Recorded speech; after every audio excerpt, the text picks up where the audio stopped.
Vamos lá, vamos falar mais desse jogo do Cruzeiro, meu caro Edu Panzi, e é importante destacar a importância da coletividade do jogo de futebol, né? Porque quando o primeiro tempo tava ali, ainda numa fase inicial, eu olhei pra você e falei assim, Edu, esse Lanús é ruim pra caramba, hein? Achei meio desorganizado no primeiro momento, depois acabou se encontrando durante o jogo, e individualmente falando, o destaque dos caras é o Marcelino Moreno, que foi o melhor em campo. E o Marcelino Moreno jogava no Coritiba aqui no Brasil e nunca foi um grande destaque, longe disso. Então, pensando individualmente, há uma diferença muito grande entre o Lanús e entre o Cruzeiro nesse comparativo. Mas, cara, não dá pra gente falar, ou melhor, não dá pra gente não falar da coletividade do Cruzeiro, né? Claro, são 5 jogos. Claro, é um começo de trabalho. Claro, não tem que falar que o trabalho do Diniz deu errado. Mas não podemos tapar o sol com a peneira também, né? Não podemos esconder que o time do Cruzeiro tem 4 empates e uma derrota em 5 jogos. Que o time do Cruzeiro, que tem muito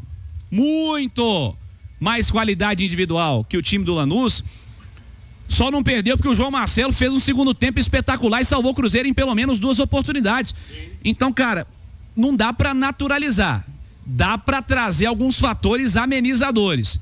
Primeiro, que é um começo de trabalho ainda, podemos falar sobre isso, que não dá pro Cruzeiro jogar igual o Fluminense do Diniz no auge, não dá pra imaginar que isso aconteceria, mas não dá pra esconder também que daqui a pouquinho, tô muito curioso inclusive para ouvir a coletiva do Fernando Diniz, para saber se ele vai falar de desempenho de novo, porque a desculpa dele nas outras coletivas era, se for só para analisar resultado, a pergunta não faz sentido. Então hoje eu quero ver, quando as perguntas forem feitas, o que ele vai falar.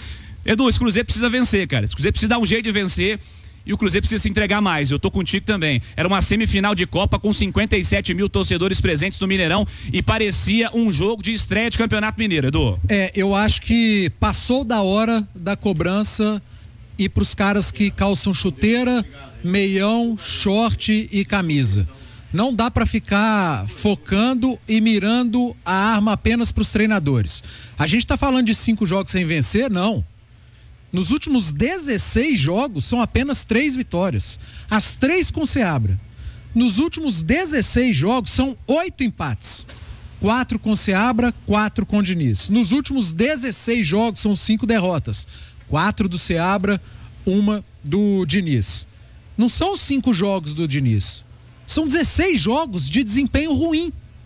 São 16 jogos e que custaram, aliás, dos 16, 11 jogos custaram o trabalho do Fernando Seabra. E os últimos 5 jogos causaram uma vaia e uma cobrança no Fernando Diniz. Dos últimos 16 jogos, o foco não pode ser os 2 treinadores.